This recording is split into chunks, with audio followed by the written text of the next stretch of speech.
imitate the blink of the human eye, it would throw the robot out of sync because he couldn't keep the synchronization going like the eye does. Just something simple like that. Who created that? Who mastered that? Who planned that? And who regulates that? Human beings themselves? What's your answer? Of course not. What about this universe? Think about this. The Earth is one planet in our solar system, and our solar system is one of the systems in the Milky Way. The example I gave you previously. Who created that? Who designed that? Who maintains that perpetually until it continues to expand? And according to one scientific theory, what is it? That the universe is expanding as we are living. And one day it will expand until it will implode. Implode means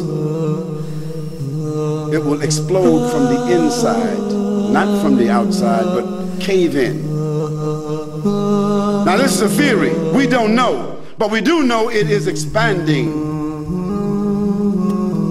Yet, for all intents and purposes, it's not affecting the organization that we see. Who designed that? Who controls that? Is it man himself? Of course not. Man just stumbled on the theory yesterday. Certainly there's a creator. And that creator deserves to be acknowledged. And that creator deserves to be obeyed.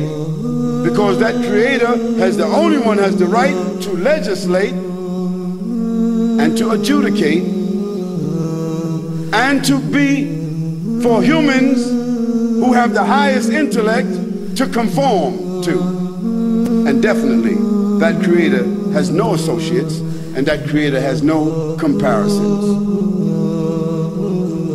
Did all of this synchronization, balance, harmony, variation, design, maintenance, operation, and infinite numeration, did this happen by chance, by random? And also do these things function perpetually and perfectly, also by chance? And do they keep on reproducing themselves and maintaining themselves also by chance? What do you think? Of course not. That will be totally illogical and foolish. And we're not illogical and we're not foolish, but maybe we just didn't think about that. At least it would indicate that however that came to be, it is totally outside of the realm of human capability, and we would all agree to that. We should all be in consensus to that all of this is outside of the realm of human capability. The being, the almighty power, God, the creator of the universe, the source of energy, the source of power, the source of existence. Call him, call it, call the creator what you will, but the principle is the same. It is beyond the capability of human beings themselves. We are subject, we are subordinate, we are not the principle ourselves. The creator of existence has the knowledge to design, to proportion, has created all of this and is responsible for maintaining all of this. That creator is the only one that is deserving of praise and gratitude. If I gave each one of you £100 or $100 for no reason, if before you left here I said, everyone here, just for coming, there's $100 on your way out. Don't forget to pick up your $100, but just leave your name and say thank you to the person who gives you the $100. Would you leave your name? Would you say thank you? Of course you would. No one, you would stand in a queue to leave.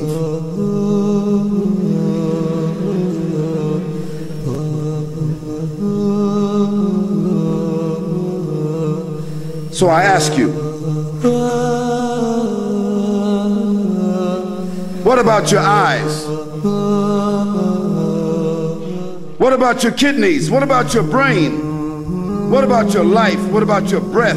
What about your children? What about the life, the opportunities, the resources that you have been given? Are you grateful for that? Or do you say, I earned all of that? Is the one that gave you life not worthy of praise and thanks? Is the one that gave you life not worthy of your worship and recognition? My sisters and my brothers and my guests, that in a nutshell is the purpose and the goal of this life. One, to recognize and acknowledge the Creator. Secondly, to conform to the laws of that Creator. And thirdly, to give praise and gratitude and worship to that Creator. That's the initial purpose of our lives. Just as the initial responsibility of a child as they're growing up is to respect their parents. But before they can respect their parents, don't they need to know them?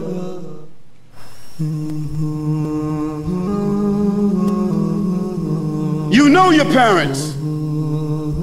Therefore, you respect your parents because you know that you wouldn't be here if they were not your parents. Secondly, they nurtured you, they guided you, they helped you through school and all your problems. And even if you don't fully respect them or listen to them, you have to be psychologically dependent upon them and grateful to them, obligated and indebted to them. So what about the Creator, who made your parents and their parents and their parents and their parents and their parents and their parents and the whole world, this whole cosmos that we are experiencing? Is that Creator not worthy of your recognition? Is that Creator not worthy of your respect? Is that Creator not worthy of your praise? Is that Creator not worthy of your worship? It is just as fundamental and even more fundamental than respecting or recognizing your parents.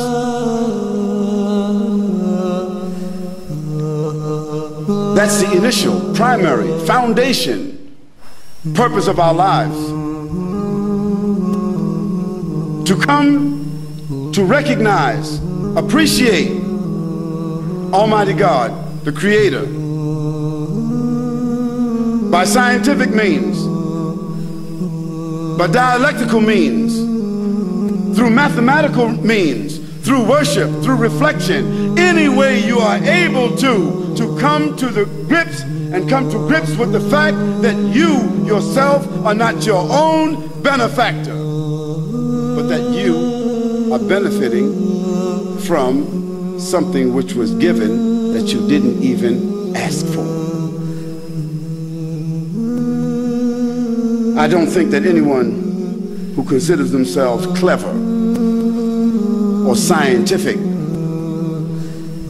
or analytical would have much argument with this purpose. They may have their own set of rationales, their own justifications, their own ideas, their own theories, but it all boils down to the same thing. Because with all their ideas and all their theories, they seem to be headed in the same place. Because I don't see anybody that has escaped death except Walt Disney.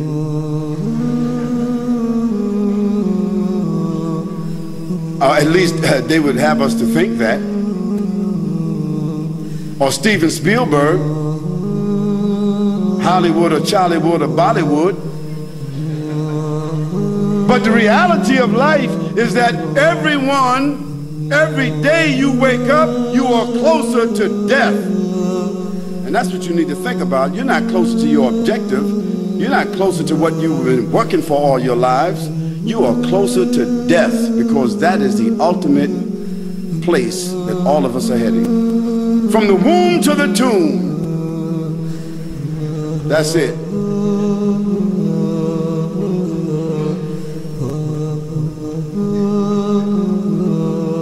And Michael Jackson will have to make another Thriller.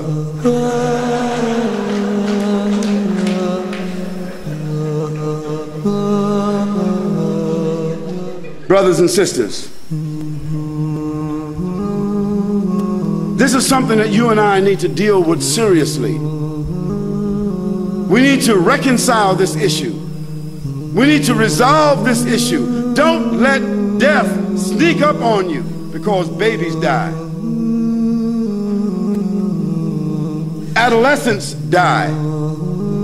Young, vibrant, intelligent, beautiful, well-endowed individuals die.